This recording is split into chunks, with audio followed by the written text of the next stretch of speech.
You ever had one of those mornings where, just know your day's about to get weird? Well, picture me wrench in hand fixing up a squeaky old gate hinge on my ranch when some clown from the HOA comes hammering a laminated public trail sign straight into my horse pasture right next to a pile of fresh manure. That's how the circus kicked off. One minute I'm minding my own business, next I'm apparently blocking the sacred community access nobody ever mentioned before.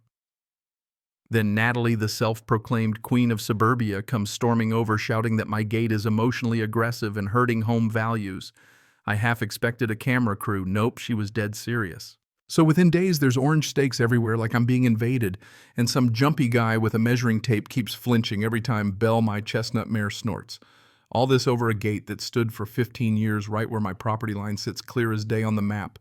But Natalie, with her business casual armor and high-dollar shoes, waves around a $600 fine like she's pulling rabbits from hats, except this rabbit bites. Emails blow up my phone. HOA drama.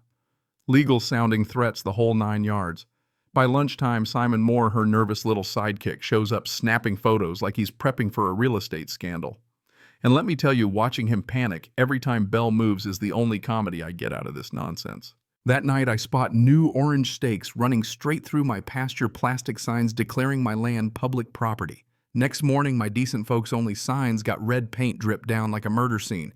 Not about the rules anymore, this was war, and Buddy Natalie just fired the first shot. Now, I spent years as a military surveyor mapping out contested borders that would make these folks' heads spin. So if Natalie wanted a fight about property lines, she picked the wrong guy. 3 days later, she hauls in Chuck the surveyor, whose truck looks like it's held together by hope and duct tape. 20 minutes of wandering, he declares my gate is 10 feet into HOA land. It's so phony, I almost start clapping. Phony. The emergency HOA meeting is pure theater Natalie at the front, photos of my dangerous gate from every angle. She's declaring it a threat to the fabric of the community. I roll out my county-stamped map and just let the facts hang. That room split in two, Team Natalie and Team Common Sense. And then Leia, a resident with zero patience for Natalie's power trip, pipes up about how Natalie would ban sunshine if it didn't match her HOA color palette. The whole place busts up laughing. Even the folks on the fence start realizing this is all about ego, not safety. But Natalie's got her followers, and by morning my land is pockmarked with new stakes ropes and even more HOA zone signs. Belle, ever the wise one, steers clear. I decide to one-up their pettiness with my own sign, HOA measure twice, cry once. Leia swings by, blog camera in hand, narrating the farce for the internet. But it's about to get a whole lot weirder. That night, around 2:37 a.m., motion lights snap on. My security camera catches Simon in full ninja cosplay, bolt cutters in hand, tripping over one of my signs. He bumbles his way to my gate, breaks the lock, never noticing the backup camera in Belle's favorite oak. Next morning, I stroll over, coffee in hand, play the footage on my phone. Simon goes pale, denies everything, while Natalie, just in time, marches over to scold me for harassing her board. She's so sure of herself right up until I hit play, and she sees Simon's break-in in glorious HD. Funny thing about cameras, they turn "I wasn't there" into "please don't press charges" real quick. Deputy Cameron, local lawman and reluctant HOA therapist, shows up, takes one look at the video and basically says, yeah, that's breaking and entering. But unless he can prove Natalie ordered the hit, she walks. She doubles down, bans chickens in the neighborhood, never mind her pack of 10 cats patrolling the lawns like a furry SWAT team. Her live streams patrolling for code violations are legendary for all the wrong reasons. Her biggest audience is her sister in Oklahoma. Things spiral. Simon returns to mess with my boundary stone, caught again on camera. Only this time, moving a boundary marker is a felony in Texas. See, tucked in my dad's old files, I find a photo from 1973, clear as day, stone marker exactly where it's supposed to be. At the next HOA meeting, I slam the photo and the security footage on the table.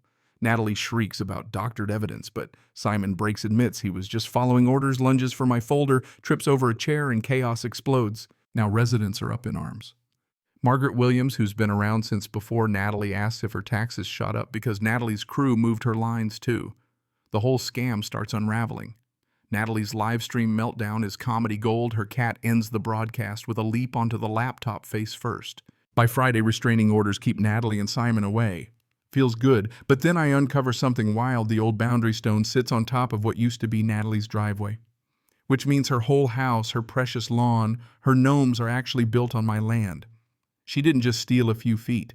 She's been living on my ranch rent-free for 3 years. Naturally, she tries to turn it around with a protest organizing neighbors to chain themselves to my gate. Some signs even say "Save Maxwell's Rights," thanks to a prank from Leia. Protest fizzles when my surveyor Rebecca rolls in with professional gear, demolishes Natalie's claims in front of everyone, and posts the results for all to see. Even Mrs. Henderson, the world's oldest protester, can't keep up her chant after reading a blog post detailing Natalie's years of intimidation and fraudulent adjustments to the whole neighborhood. Then comes the final act while digging for the duck pond. Yeah, I turned Natalie's house into a wildlife haven. Poetic justice. We find another marker in an old tape from 1965. On the recording, Simon's dad caught on tape talking about adjusting boundaries to create more community space. It's generational fraud, old school and new. At the last showdown, I bring the stone, the tape. Rebecca's survey and the old photo to the community center feels like walking into court with a loaded deck. When I play the tape of Simon's dad, the place goes dead quiet. Simon confesses, Natalie melts down, and Deputy Cameron finally gets to slap the cuffs on her right in front of the whole neighborhood. Residents just sit there stunned as the HOA president gets perp walked out for fraud, conspiracy, and more. Afterward, HOA dissolved. Neighborhood celebrates. Natalie's house gets absorbed back into my ranch. Belle supervises the birth of the duck pond where her front lawn used to be. Leia takes the reins of a new drama-free community association. 3 rules: don't steal, don't vandalize, don't play pretend authority.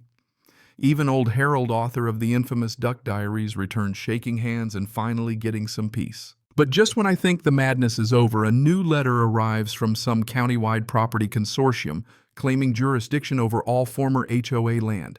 They demand I tear down the gate, fill in the pond, and submit to their rules within 30 days. You know what, I laugh. This battle may be over, but the war for basic decency, dignity, and the right to your own backyard never really ends. So here's the deal. If you've ever locked horns with a power-hungry HOA or fought for your own little slice of the world, drop a comment. Tell me, where do you draw the line between community order and tyranny? Is there ever such a thing as too much protection? Does justice mean following the rules or standing up when the rules are wrong? Let's hear your stories. Sometimes all it takes to keep the bureaucrats in check is decent folks standing up and refusing to let nonsense win.